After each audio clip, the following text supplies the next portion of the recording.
50 বছর 55 বছর 60 বছর 70 বছর সময় দরকার নাই। 1 ঘন্টার সময় আল্লাহ নিয়ে যদি কেউ চিন্তা করে রবকে সে ভাবে পাওয়া যাবে। রবের সৃষ্টিকে নিয়ে যদি কেউ চিন্তা করে আল্লাহ তাআলা আমাদের বলে দিয়েছে যে রবকে নিয়ে চিন্তা করো, যে এরকম তুমি রবের সৃষ্টিকে নিয়ে চিন্তা করো। আমি যে এরকম ভাবে দুনিয়াকে সৃষ্টি করলাম, কত সুন্দর করে আমি দুনিয়াকে সৃষ্টি করছি। যে বিজ্ঞানীরা এখন বলতেছে যে পৃথিবীটা এরকম প্রত্যেক সেকেন্ডে 3 লক্ষ কিলোমিটার বেগে ঘুরতেছে।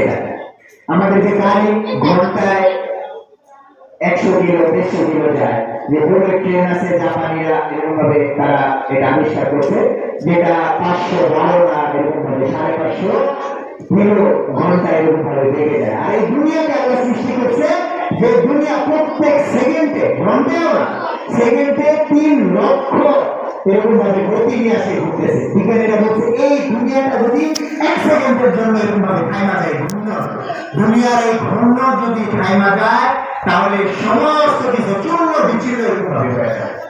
তাহলে চিন্তা করেন আল্লাহ তাআলা কত নিখুঁত ভাবে এরকম এই দুনিয়াকে আল্লাহ তাআলা সৃষ্টি করছে। আল্লাহ তাআলা এরকম, আমি যদি আল্লাহকে চিন্তা করি, দেখেন ধরেন উদাহরণস্বরূপ রোডের মধ্যে যদি এরকম ভাবে কিছু ইটের কণা পড়ে আছে, ধরেন রাস্তার পাশে কয়েকটা ইটের কণা এরকম পড়ে আছে, তা আমরা এটা দেখলে আমরা এটা সাধারণ আমরা এটা আমাদের ধারণা হবে যে হয়তো এটা শিক্ষায় আসে এই জায়গায় এসে পড়ছে, বা কেউ শিক্ষা দিচ্ছে এই জায়গায় এসে পড়ছে, অনেক চাকরি হবে বা যে কোনো হবে, ইচ্ছা করে এই ইটের কণা এই জায়গায় কেউ রাখা যায়। কিন্তু চিন্তা করেন রোডের পাশে যদি এরকম ভাবে সারি সারি 1000 ইট এরকম ভাবে সাজানো, তাহলে কি কোনো বুদ্ধিমান মানুষ, কোনো জ্ঞানদার মানুষ সে কি এটা বলতে পারে যে এই জায়গায় এই 1000 ইট অনিচ্ছাকৃত ভাবে কেউ ফেলায় রেখে গেছে, তাই না এমনি এই জায়গায় পড়ে আছে? এটা কেউ কখনো এটা বলতে পারবে না। এটা অবশ্যই এটা যেই দেখবে, কোনো বুদ্ধিমান আকলবান মানুষ দেখে বলতে পারবে বা সে এটা বুঝতে পারবে যে কেউ না কেউ আয়েশা এই ইটগুলোকে রবের ভাবে সাজাইছে। তো রব্বুল আলামিন যে আরশের মালিক, সে তো দুনিয়াকে এরকম ভাবে সুন্দর করে এরকম ভাবে সৃষ্টি করছে। যে দেখেন আমাদের যে চাপকল, এই চাপকলের পানি শীতের সময় এরকম গরম পানি বের হয়, আর গরমের সময় ঠান্ডা পানি বের হয়। আল্লাহ সুবহানাহু ওয়া তাআলা এরকম ভাবে এই পানিটা আল্লাহ তাআলা দিয়েছে। যে দুনিয়ার মধ্যে সবচেয়ে গুরুত্বপূর্ণ জিনিস হলো দুইটা মানুষের জন্য।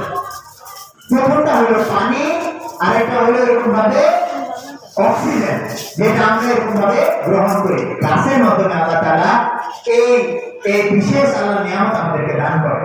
আমাদের ভিতরের শরীরের ভিতর থেকে যেটা বের হয় এটাকে বলে কার্বন ডাই অক্সাইড। এটা অনেক ক্ষতিকর একটা এরকম ভাবে একটা বাতাস।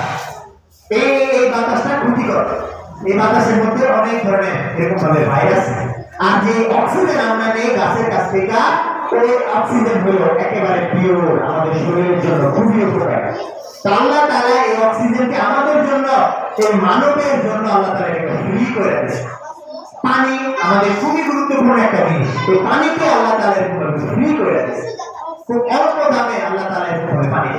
পানি যদি তেলের দামে হতো তাহলে এরকম ভাবে এই পানি, তাহলে পানি আমাদের সময় আমরা এভাবে ব্যবহার করতে পারতাম। তো এই রবের দিকে যদি আমরা ফিরে না আসি, আমরা যদি আল্লাহর দিকে যদি আমরা ফিরে না আসি, তাহলে আমাদের এই জীবন হলো ব্যর্থ জীবন। ভাই, আমাদের এই অত্র অঞ্চল, আমাদের এই যে বাগবান, আমাদের এই যে এলাকা বাগমারা, যে এলাকার অবস্থা আর 20 বছর আগে আরো নাজুক ছিল, আরো খারাপ ছিল।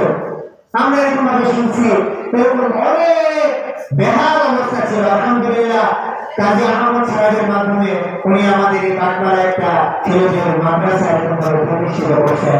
এই মাদ্রাসার মাধ্যমে আমাদের এরকম অনেক দিনের প্রচার প্রসার হয়েছে। আলহামদুলিল্লাহ এলাকার লোকেরা এরকম তাবলীগের মেহনত করছে।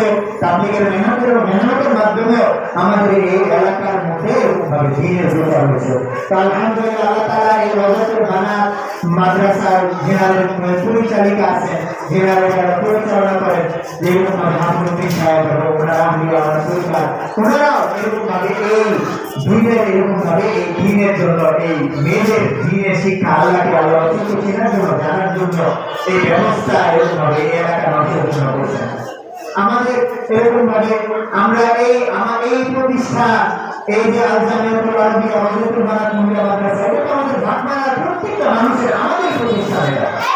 এই জায়গা থেকে আমাদের যে এই জায়গা থেকে দিন শিক্ষা নেওয়া, যে এরকম ভাবে যত মহিলারা যত মেয়েরা এরকম ভাবে ঘরে ঘরে যাবে, এক একটা ঘরে যাবে, যে এক একটা ঘরকে এরকম ভাবে তাদের যে দিনের আলো আছে, তাদের যে এরকম ভাবে সুগ্রাণ আছে দিনের, এই সুগ্রাণ দিয়া প্রত্যেকটা ঘরকে যখন তারা সুবাসিত করবে, প্রত্যেকটা ঘরকে যখন তারা এরকম ভাবে আলোকিত করবে, এটা সবের একটা হাত কিন্তু আমাদের অঞ্চলের এলাকার মানুষরা এরকম ভাবে পাবে। তো ইনশাআল্লাহ আমরা এই এলাকার মানুষজন আমরা আমাদের এই দিনের খেদমতের সাথে আমরা এরকম সবাই থাকার চেষ্টা করবো, এবং আমাদের মহল্লার যারা আছে, আমাদের এলাকার আশেপাশে মানুষজন, তারা আমরা ইনশাআল্লাহ আমাদের মাহফিলে আমরা